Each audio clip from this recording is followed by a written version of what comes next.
दोस्तों, आपने भी कभी न कभी यह अनुभव किया होगा कि हम बोलने में अपनी कितनी ऊर्जा व्यर्थ कर देते हैं और हमारी ज़्यादातर समस्याओं का कारण भी अधिक बोलना ही है। आज इसी संदर्भ में एक गुरु और एक अमीर लड़के की कहानी सुनेंगे। एक गुरु का शिष्य बहुत बातूनी था। वह हर समय बातें करता रहता था। वह दिन भर इधर उधर की बातें करता और आश्रम के बाकी शिष्यों को भी अपनी कहानियाँ सुनाता था। वह दूसरों के साथ अच्छा व्यवहार करने की कोशिश करता था और हमेशा अपने आप को गुरु के सामने बुद्धिमान और श्रेष्ठ शिष्य साबित करने की कोशिश करता रहता था। वह अपने को सभी शिष्यों से अलग और श्रेष्ठ मानता था। एक दिन उसने गुरु से कहा कि मैं एक अमीर परिवार का लड़का हूँ। अगर मैं चाहता तो एक आरामदायक और शानदार जीवन जी सकता था, लेकिन मैं वह सब छोड़कर यहाँ आया क्योंकि मुझे सच्चाई की तलाश है। मैं खुद को जानना चाहता हूँ। मैं जीवन को जानना चाहता हूँ। इसलिए मेरा यज्ञ सबसे बड़ा है। एक दिन गुरु ने सभी शिष्यों को आश्रम में बुलाया और कहा कि आप सभी को अगले 1 महीने तक कुछ संकल्प लेना है। इससे आपका संकल्प मजबूत होगा और आप में आत्मबल का संचार होगा। आप सभी अपनी क्षमता के अनुसार कोई भी संकल्प ले सकते हैं और 1 महीने के पहले आप में से जो कोई भी अपने संकल्प को भंग करता है वह अपनी पुरानी दिनचर्या में वापस चला जाता है। सभी शिष्यों ने अपनी शक्ति के अनुसार बड़े या छोटे संकल्प लिए और गुरु को अपना संकल्प बताकर वहां से चले गए। लेकिन बातूनी शिष्य अपने को सबसे अलग और बड़ा दिखाना चाहता था।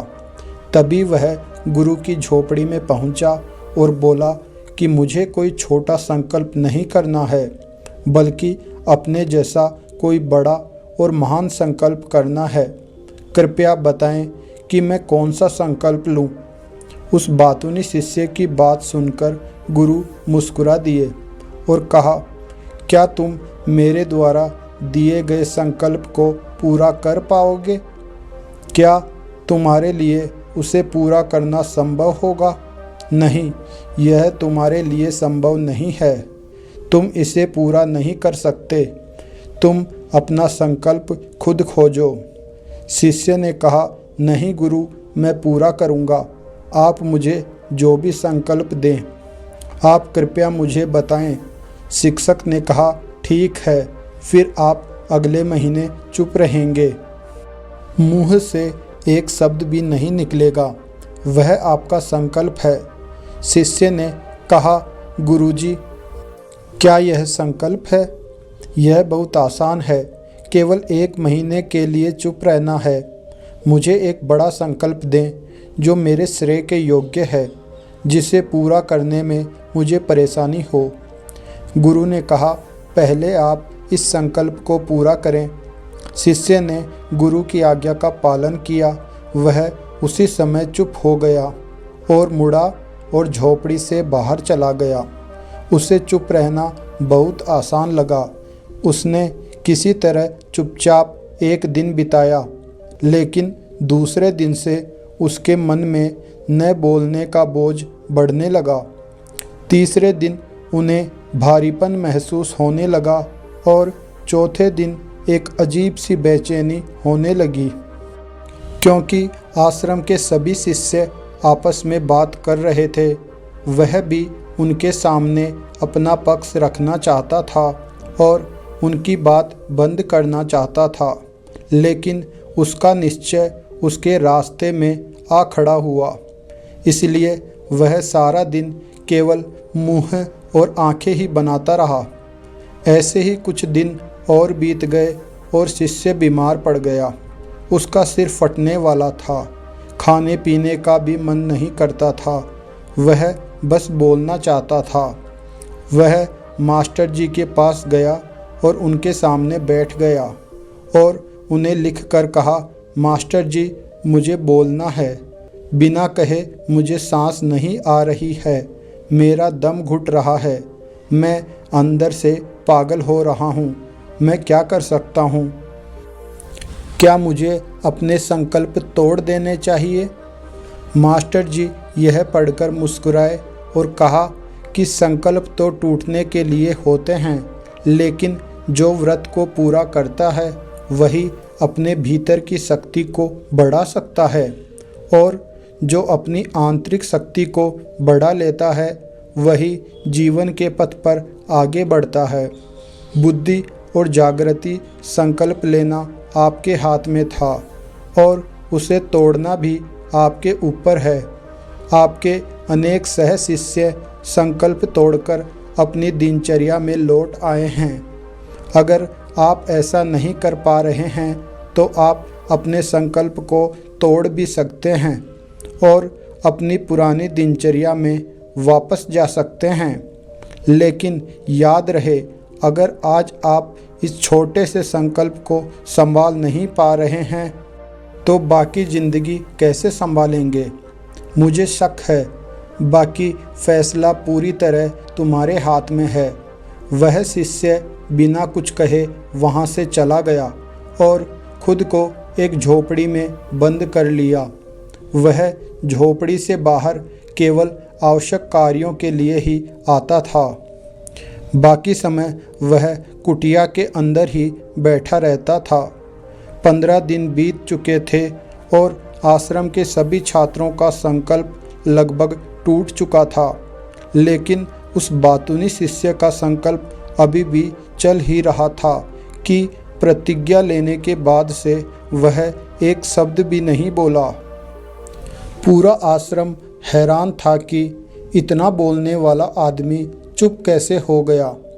15 दिन बाद वह अपने मालिक के पास गया और लिखित में कहा कि हे मालिक, मैं बाहर से चुप हूँ, लेकिन मेरे अंदर कई आवाज़ें हैं, बहुत रोना और शिकायतें हैं। मैं अंदर ही अंदर बात करता रहता हूँ। मेरा मन तरह तरह के सवाल करता रहता है। बाहर से जितना शांत हूँ, भीतर उतना ही कोलाहल है।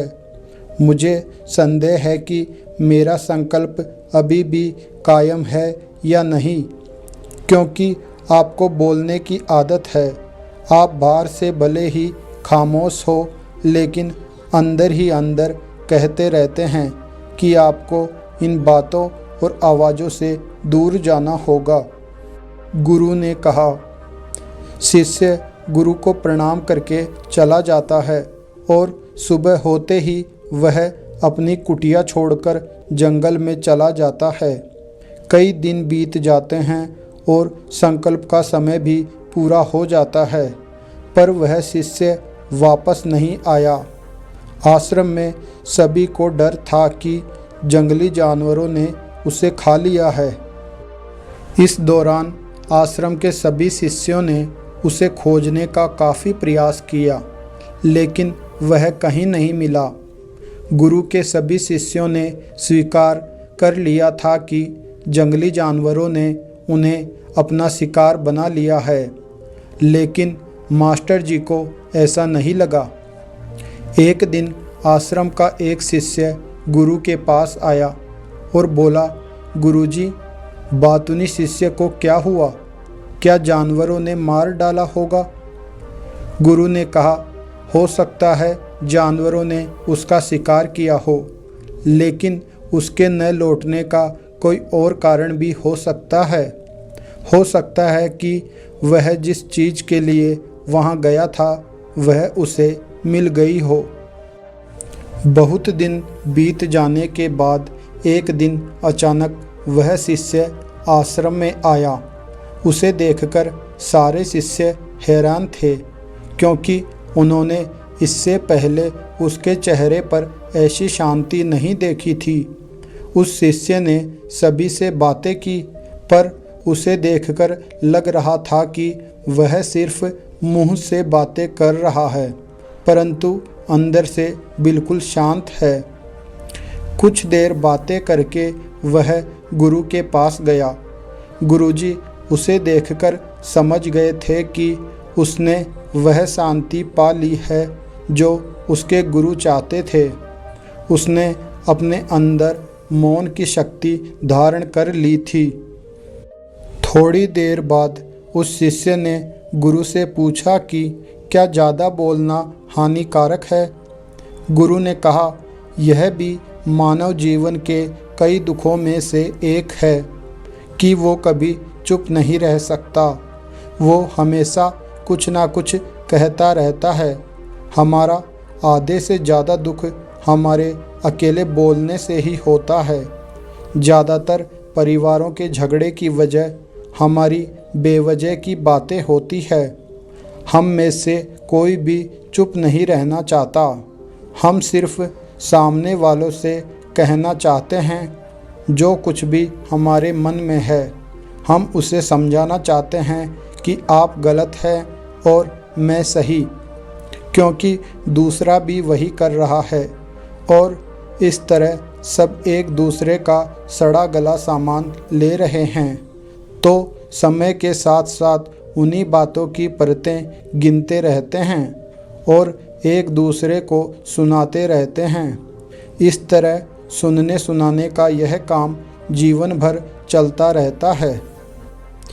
गुरु की बातें सुनकर वह शिष्य गुरु को प्रणाम करता है और वापस एकांत में चला जाता है। नमो बुद्धाय।